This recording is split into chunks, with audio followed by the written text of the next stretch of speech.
Heraldo Podcast, un lugar para tus oídos. Yo tengo muchos amigos músicos. No, tengo muchos amigos muy músicas, pero no me refería yo a eso, sino tengo muchos amigos que se dedican a la música, a distintos géneros musicales. Tengo amigos compositores de música clásica, tengo amigos que tienen bandas de rock, tengo amigos que hacen música para películas, para comerciales, para documentales. Y tengo muchos amigos, y tuve un gran amigo, que se dedican al jazz. Entonces, bueno, algo sé del argot musical. Me ha tocado, además, en distintos proyectos trabajar con músicos a lo largo de mi vida. Entonces, bueno, pues sé, por ejemplo, qué es un jam, o entiendo bastante bien qué es improvisar, o sé qué es el scat, y también sé qué es un gig, que es un término que se origina en el mundo de la música, en el mundo del jazz. Está rastreado, parece ser, a 1905. La primera publicación surge en una revista de jazz, en Downbeat, si no me equivoco, en 1926. Es la primera publicación registrada de la palabra gig.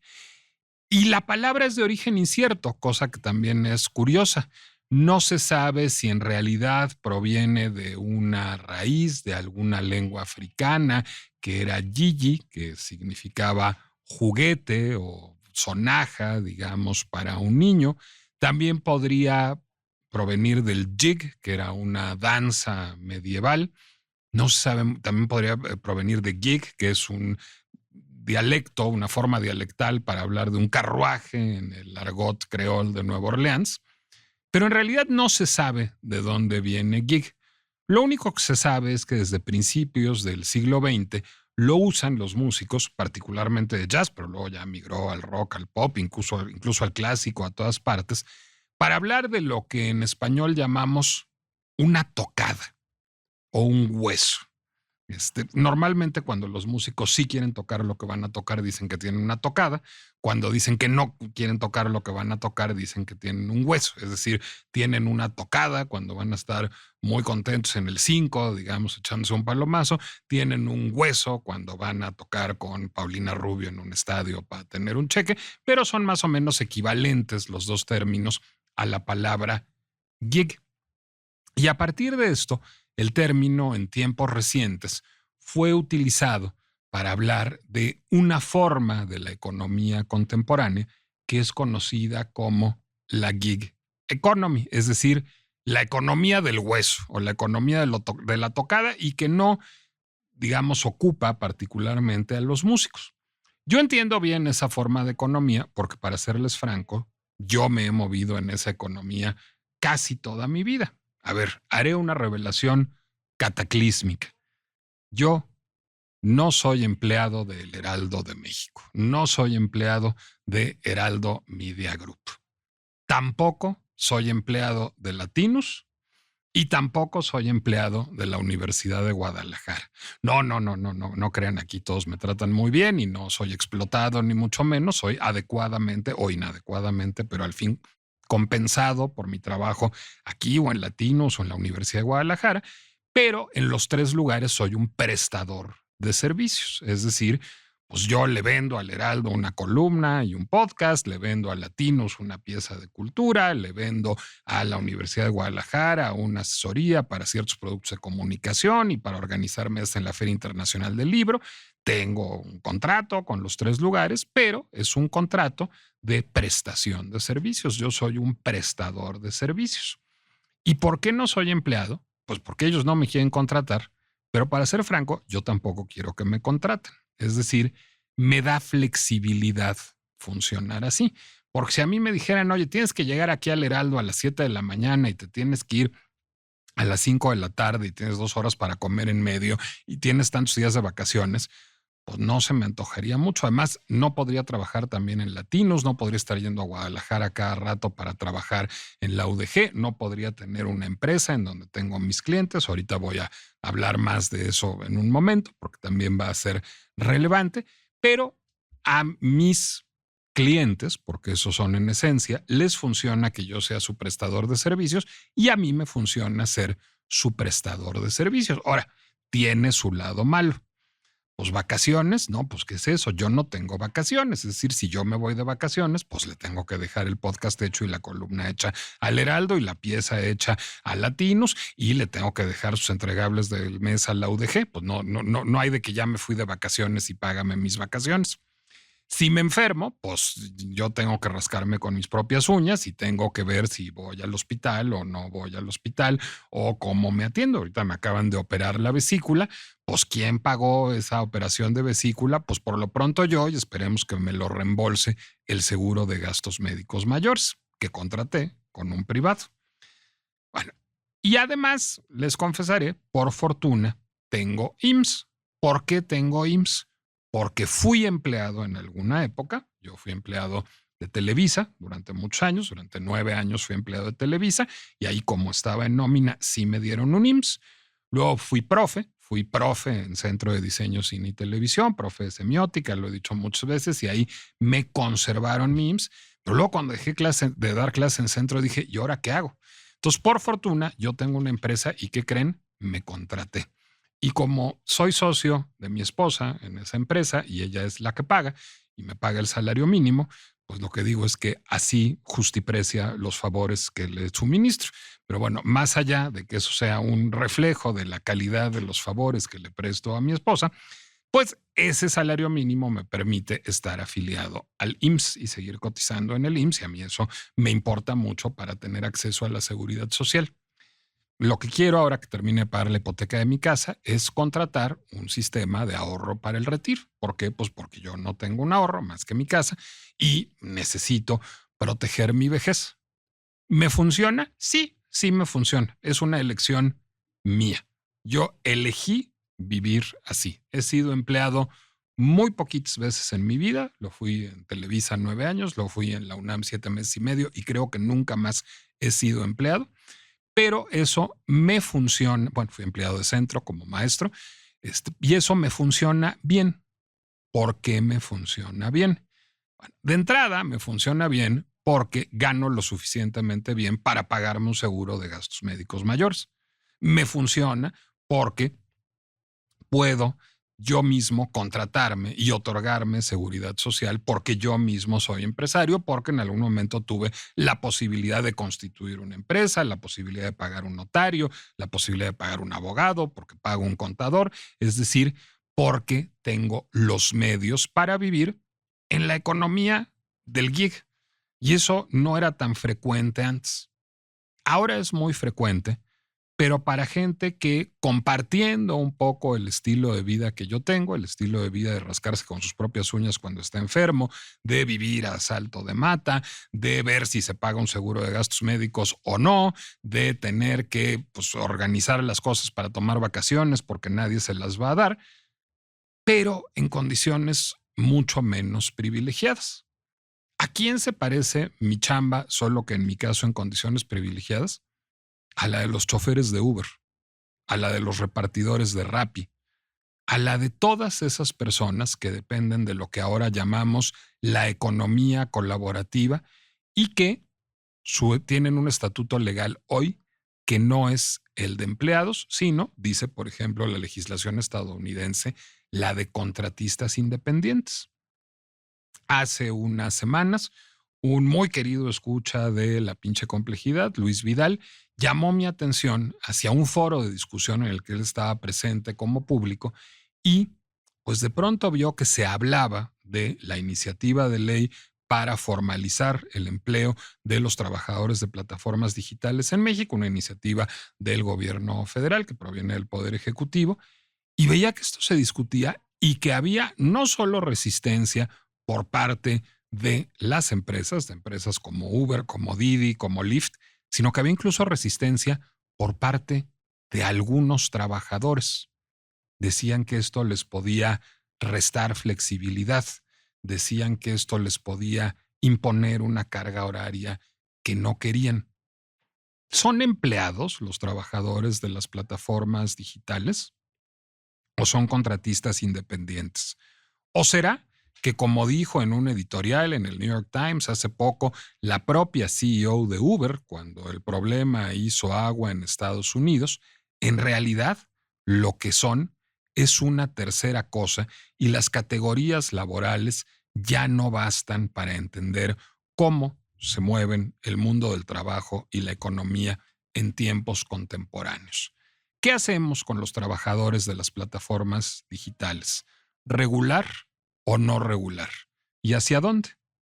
Esa es la pinche complejidad del trabajo, el salario y las prestaciones en tiempos de la economía colaborativa.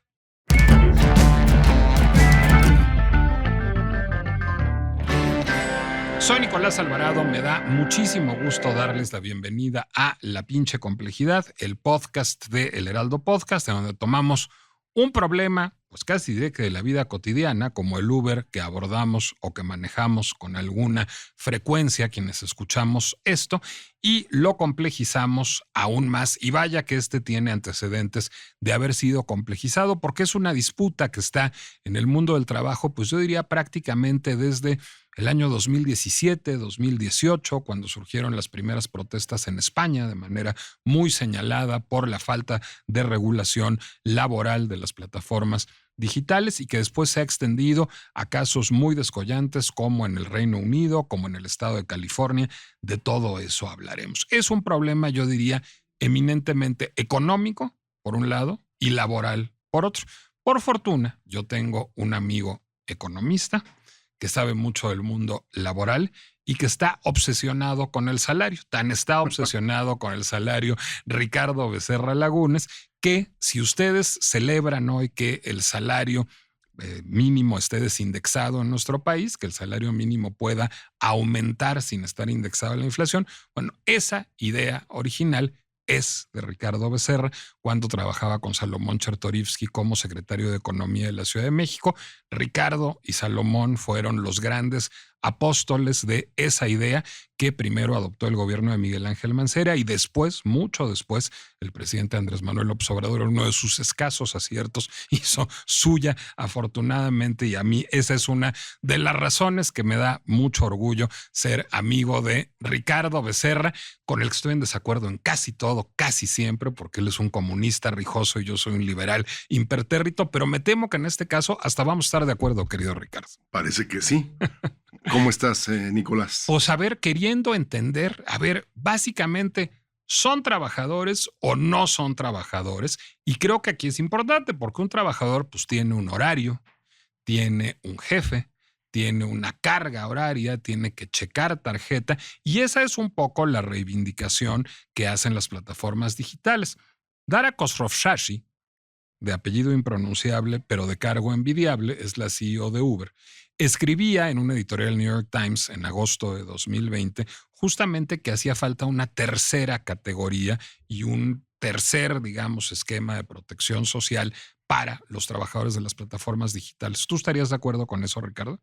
Pues creo que estamos en la obligación de darle una respuesta a ese cuestionamiento, porque en efecto, como bien dices, muchos de esos trabajadores optan por esa actividad por la flexibilidad que tiene ese tipo de trabajo.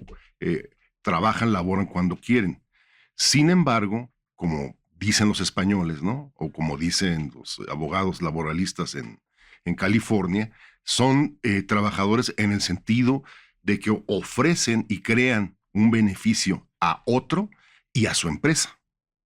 Pero eso no lo hago también yo aquí en el Heraldo o en Latinos o en ODG. Sí, pero vamos, lo que estoy tratando de hacerme cargo de la complejidad. Bueno, de la pinche complejidad, como bien dices tú, ¿no? Por un lado, en efecto, tienen esa flexibilidad, pero por el otro, sí reúnen ciertas características propias de un trabajador que se adhiere al compromiso de un negocio, de una empresa, de una cierta dotación de servicios que constituyen el objeto empresarial. En ese sentido, sí son trabajadores, pero yo quisiera irme todavía más digamos, a algo más básico, ¿no? Venga. La idea de la economía colaborativa, creo, se presta mucho a una carga demasiado grande a la responsabilidad del colaborador que anda en la calle, o sea, del trabajador. ¿Qué quiero decir?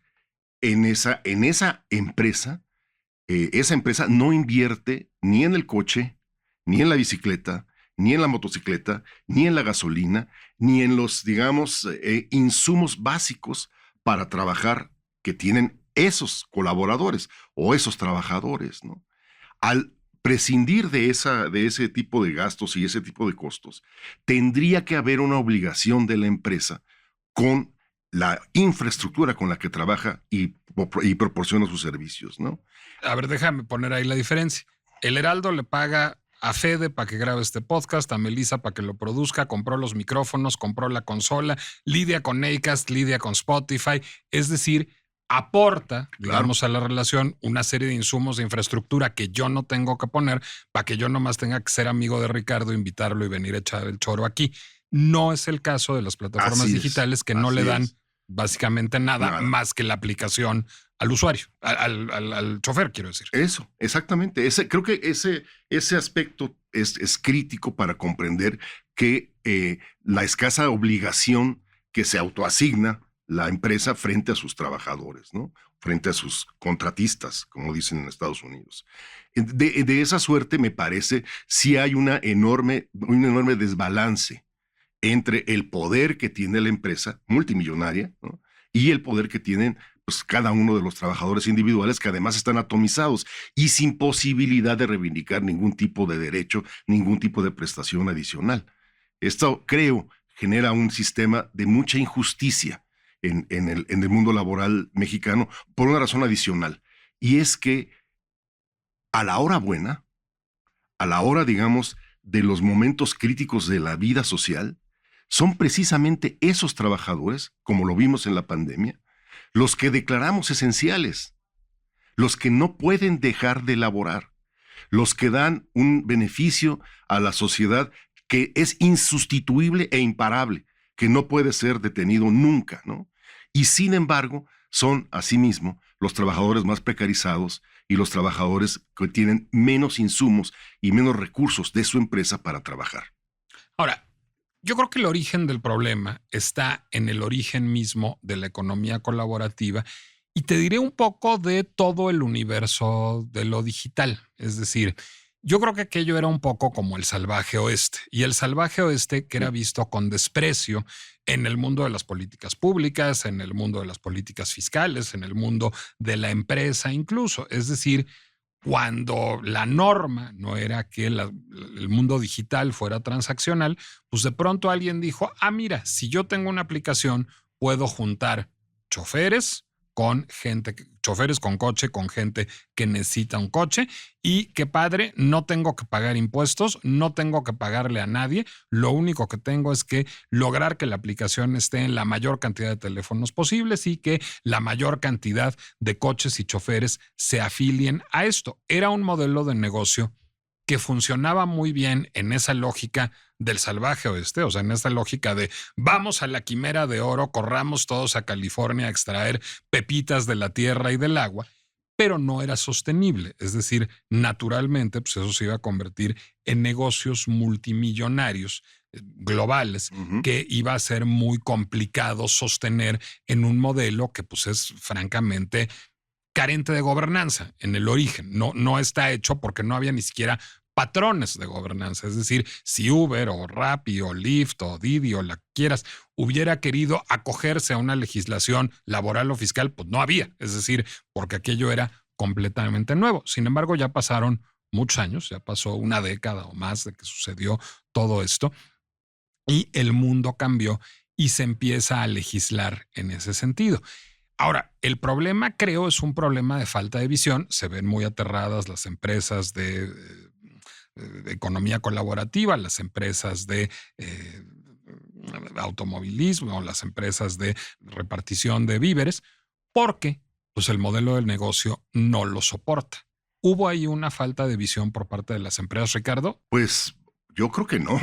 Las empresas cotizan en todas las bolsas importantes del mundo y les va muy bien. Yo creo que pues, quien tuvo la idea de hacer este tipo de aplicaciones sí tiene un mérito por su genialidad y por el servicio que sí efectivamente aporta a las sociedades modernas, ¿no? muy apreciable, especialmente durante la pandemia, como lo pudimos constatar nosotros, ¿no? Sin embargo, sí está generando digamos, generalizando un tipo de trabajo muy precario.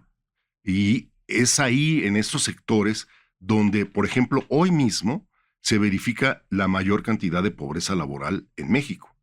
Si tú mides la pobreza laboral hoy en México, más o menos el 40% de esa pobreza radica en los empleados de las aplicaciones. Este es un dato del INEGI, no me lo invento yo, ¿no? Es decir, las empresas, estas empresas multinacionales y multimillonarias están generando y reproduciendo pobreza laboral en nuestro país. Creo que ese debería ser el objetivo central de cualquier regulación, ¿no? Es decir, que tuvieran un salario mínimo, por ejemplo, que es otra discusión, no la que se está discutiendo en este momento en la Cámara de Diputados, ni la que se está negociando con los gerentes de las aplicaciones en México. Lo que se está negociando es más bien su entrada al Instituto Mexicano de Seguridad Social, ¿no? Al IMSS, de los trabajadores, no tanto sus percepciones. Pero creo que ese es un tema que tendría que abordarse con mayor fuerza, porque en efecto lo que estamos haciendo es que este mercado gig, como bien tú lo llamas, está generando pobreza en nuestro país. A ver, hay un antecedente importante a analizar, y ahorita quiero que entremos al caso mexicano, porque el caso es mexicano es relevante, que es el caso de lo que sucedió en California hace unos poquitos años. Es decir, en los Estados Unidos, por el sistema federado estadounidense, esto corresponde a las legislaciones estatales, es del ámbito estatal, y en California fue aprobado en 2019 una iniciativa conocida como el Assembly Bill 5, es decir, la iniciativa de la Asamblea 5, que lo que hacía era, digamos, clasificar a los trabajadores de las plataformas digitales como empleados. Esto levantó muchísima ámpula entre las empresas estadounidenses, entre los capítulos californianos de Uber, de Lyft, de otras empresas de estas características, y rápidamente lo que hicieron fue construir una iniciativa popular que es conocida como la Proposición 22. Pidieron, digamos, un plazo de gracia para instrumentar lo que la ley les mandataba, pero antes de que se cumpliera el plazo de gracia, un día antes de que entrara en vigor la ley ya pasado el plazo de gracia, lo que hicieron fue someter con una campaña muy bien dotada económicamente a referéndum una iniciativa popular, una proposición 22 que planteaba lo siguiente. Es decir, lo que planteaba, y lo dice también la CEO de Uber en aquel ensayo del New York Times de 2020, es, ok, no son contratistas independientes, no son socios, pero tampoco son empleados. Son otra cosa y eso supone otra regulación. Y esa regulación, lo que contiene la Proposición 22, que fue aprobada y que sigue en vigencia en California, es que se le garantiza, digamos, a cada conductor el 120% del salario mínimo, es decir, el salario mínimo más 20% independientemente del número de horas que maneje. Se le dan 30 centavos de dólar por conceptos, digamos, de viáticos por cada milla que maneje con un pasajero. Se le dan beneficios de seguridad de salud, se le da un seguro médico a aquellos que trabajen más de 15 horas de la semana. Las compañías tienen la obligación de pagar las costas médicas y el ingreso no devengado para quienes tengan un accidente de trabajo, y se prohíbe la discriminación en el sitio de trabajo, en la compañía, por cualquier razón. Esa Proposición 22 fue aceptada, es decir, es dar algunos beneficios, no todos los beneficios.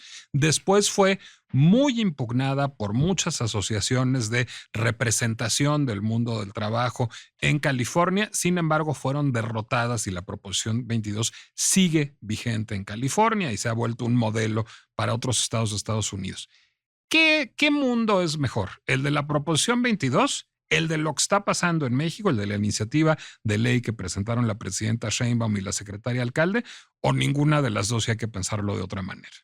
Como decías tú, como que creo que ya adelantamos, yo creo que sí es un nuevo tipo de relación empresarial y trabajador, el que plantea la economía colaborativa, ¿no?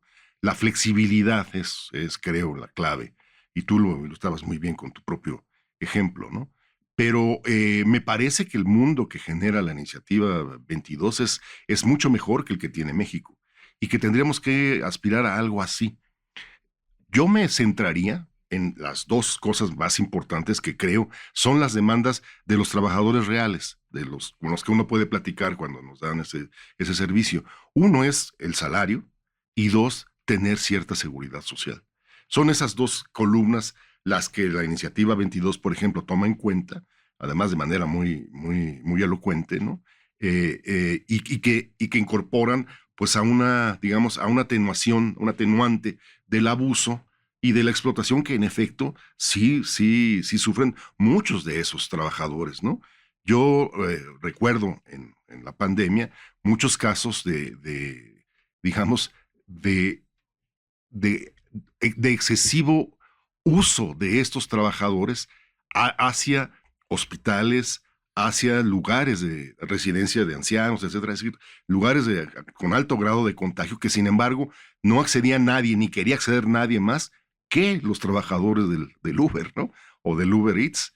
Es decir, estos trabajadores esenciales sí requieren, yo creo, un reconocimiento más importante por lo que hacen y necesitamos ser, digamos, necesitan ser más valorados socialmente de lo que lo son hoy. Y en ese sentido, creo, la iniciativa 22 y la iniciativa del gobierno de Morena, de ahora, pues sí apuntan digamos, en la diana correcta. La iniciativa que presenta el gobierno federal, de hecho, lo que hace es reconocer plenamente como trabajadores a Sí. quienes manejan un Uber o a quienes reparten en Rappi. Es decir, los asume trabajadores y simplemente lo que hace es introducir, digamos, ciertos caveats para calificar a esos trabajadores. Esos trabajadores tienen flexibilidad de horario y flexibilidad de carga horaria. ¿Eso funciona o se presta a litigios laborales que pueden derivar en galimatías complicadísimos? Creo que ese es el centro de la negociación en este momento en México. Han sido medio, más o menos opacos, ¿no? Esas negociaciones, pero entiendo que el lunes pasado, la semana pasada, en algún día, hubo una reunión cumbre entre las autoridades laborales y los directivos de estas compañías y se acercaron a un acuerdo. ¿Qué es lo que impidió, según entiendo el acuerdo, que quieren, vamos, que el gobierno quiere integrarlos a la ley federal del trabajo? Si hace eso, y ese es el temor de las compañías, entra de inmediato el derecho a sindicalizarse, ¿no? Y es ahí donde creo se quebró la posibilidad de un acuerdo como el que establecería una alternativa, digamos, la tercera vía, como la de California, ¿no? En efecto, como te digo yo creo que sí necesitamos una definición distinta a este tipo de trabajadores para dar pie, bueno, por un lado, a que continúen en su chamba, a que ese tipo de economía tan útil en la vida moderna, por su flexibilidad, entre otras cosas, continúe, pero también para que este nuevo mercado laboral no nos esté generando el principal número de pobres en el país, ¿no? Eso es lo que están produciendo. Ahora, deja que salga el malpensado que sabes que me habita Claro. Y el monstruo liberal que sabes que me habita y ahora, a ver si así ya nos peleamos porque está muy mal que estemos de acuerdo en todo. A ver, el sindicalismo estadounidense básicamente es algo que funciona. Es decir, AFL-CIO es algo que funciona y que representa bien los derechos laborales. O hemos visto estos documentales sobre la pizca en California o en el sur. Ahí hay, digamos, una cultura de la representación sindical que funciona, que ha tenido episodios de corrupción más o menos épicos. Todos sabemos de Jimmy Hoffa, todos sabemos de los Teamsters, pero aquello se ha corregido en buena medida en los últimos años.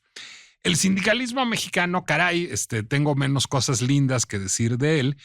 tiene que ver desde luego Claro. con el arreglo clientelar corporativo que diseñó el PRI desde los años de Plutarco Elías Calles, en los años de gloria de la CTM y de Fidel Velázquez después, pero que en buena medida el PAN en sus gobiernos no desmanteló, sino dejó que ahí se quedara y mejor no le muevas.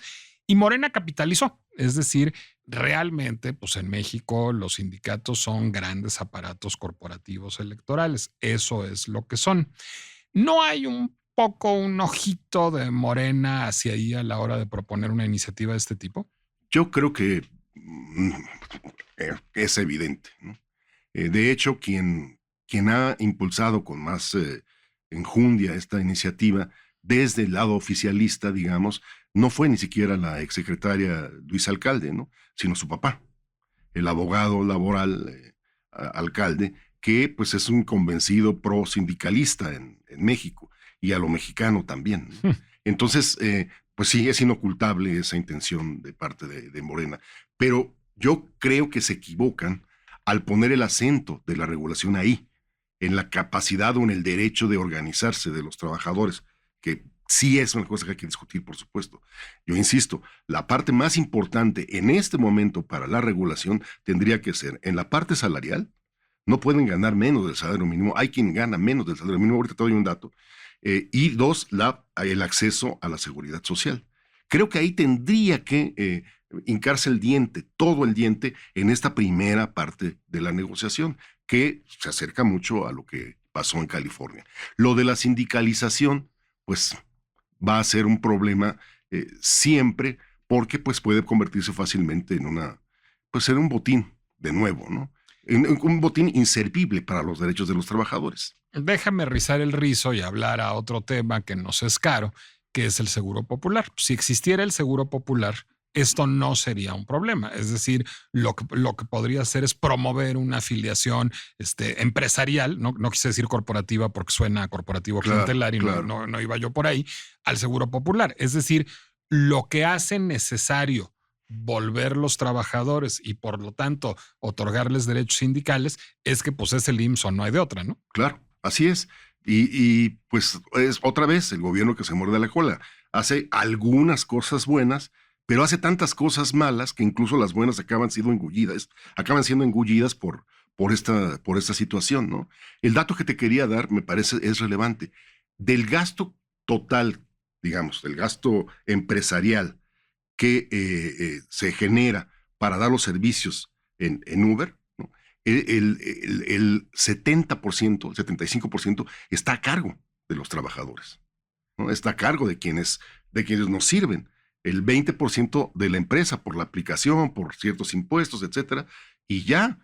Entonces, digamos, sí hay una asimetría muy, muy marcada y hay una necesidad de que se redistribuya la ganancia interna, lo producido internamente por esas empresas con sus trabajadores, bajo las formas que muy bien se plantearon en California y en España, por cierto, también.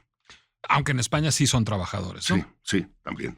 Hay en aquel ensayo de Marras de la CEO de Uber en el New York Times en 2020, por cierto, hay que decir que el New York Times ha sido hipercrítico de las plataformas digitales y particularmente de Uber, y fue casi un derecho de réplica el que le publicaran este ensayo en su momento, pero el ensayo es francamente bueno.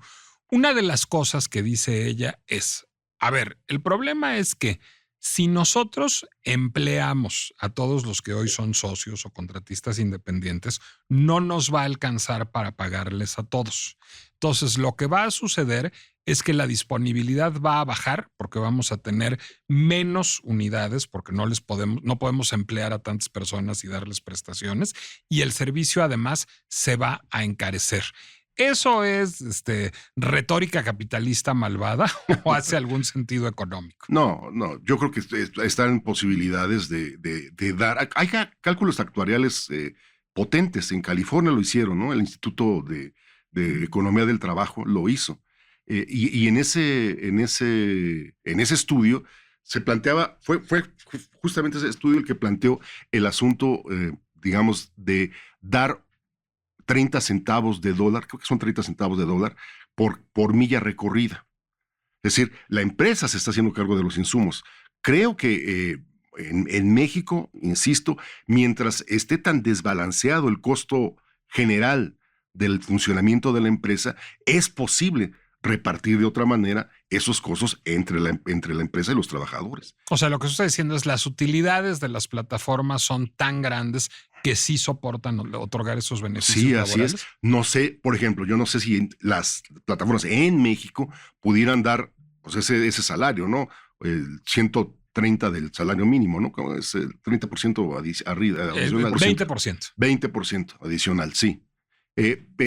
No sé si aquí podríamos asumir eso, pero que el salario mínimo sea la base de la negociación entre los choferes de Uber, los repartidores de Didi, etcétera, y la empresa, es perfectamente posible y asequible. Hay que hacer el cálculo actuarial, pero dadas las grandes cifras con las que contamos, a ojo de buen cubero, digamos, como economista raso que soy, sí parece asumible, perfectamente asumible, que los trabajadores en México de las plataformas adquieran o tengan el derecho a un salario mínimo por estar colaborando con esa plataforma, ¿no? Déjame hablar como el fumador nostálgico que soy. Hace ya más de 2 años que dejé de fumar y cada vez que alguien prende un cigarro me emociono porque me encanta el olor.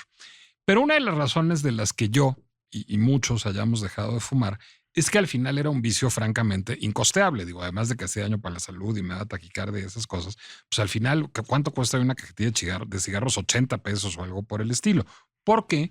Porque toda la carga fiscal se iba trasladando automáticamente al consumidor. Es decir, supongo que al final ya no había otra manera, pero desde el principio, pues las tabacaleras lo que dijeron es, yo no le pierdo, el gobierno me está grabando, ahí te va, consumidor. Lo único que hizo eso, y supongo que había una política pública al respecto, pues era desincentivar el consumo de tabaco. En parte ya no está de moda fumar porque a nadie le alcanza para fumar. No corre el riesgo las plataformas de vehículos con chofer o de reparto de bienes y de comida de correr una suerte similar. Sí, que trasladen al consumidor el costo del trabajo, sí, pero pues es parte de la regulación, ¿no? Tendría que regularse también eso. Es decir, los costos y las tarifas, las famosas tarifas, las tarifas dinámicas, por ejemplo, ¿no? de Uber y de las plataformas, también son susceptibles a ser reguladas. Eso tendría que estar puesto. Hay momentos, como tú bien sabes si eres usuario, hay momentos en que casi triplican el costo del servicio por el tráfico, sí, por la tarifa dinámica, etcétera. Es decir, hay tal espacio en la operación, en los costos internos de operación de las empresas, que es perfectamente asumible sin trasladar el precio a los consumidores finales.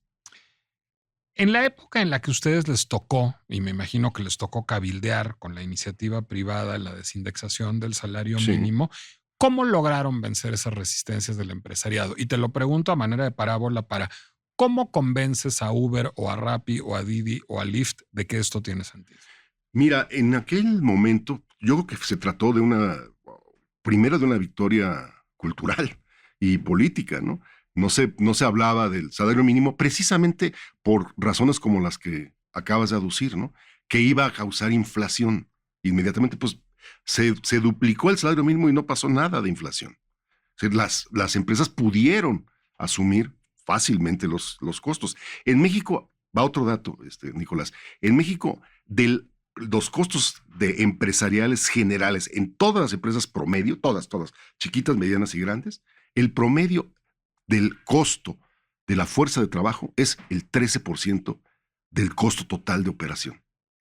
Es decir, casi no pagan, el costo del trabajo no cuenta mucho, no es lo más pesado en la operación de una empresa.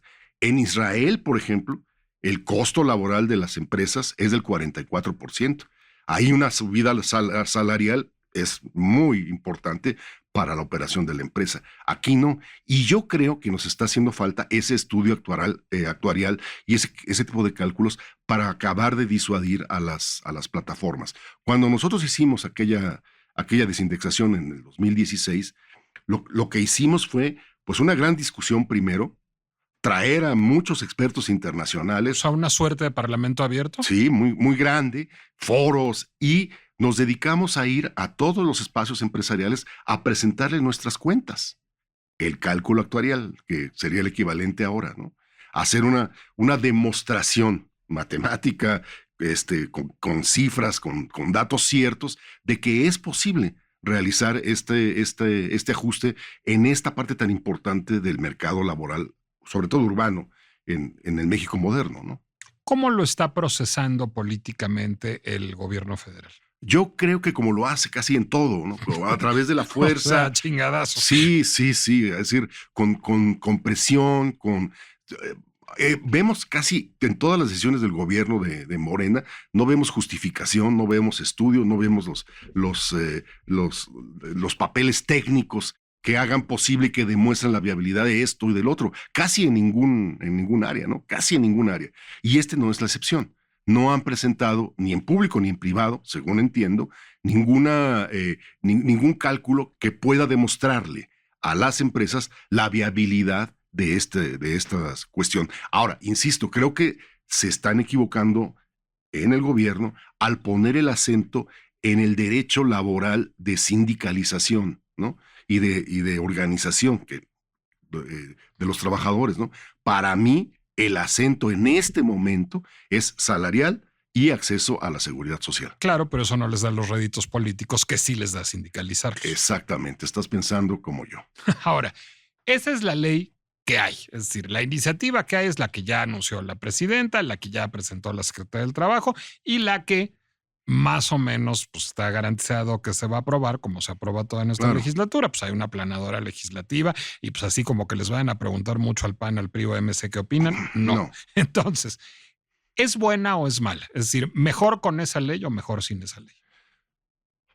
Pues yo creo que va a ser mejor con esta ley, ¿no? Es decir, el reconocimiento de que estas empresas tienen una obligación con esos trabajadores o con esos contratados, ¿no?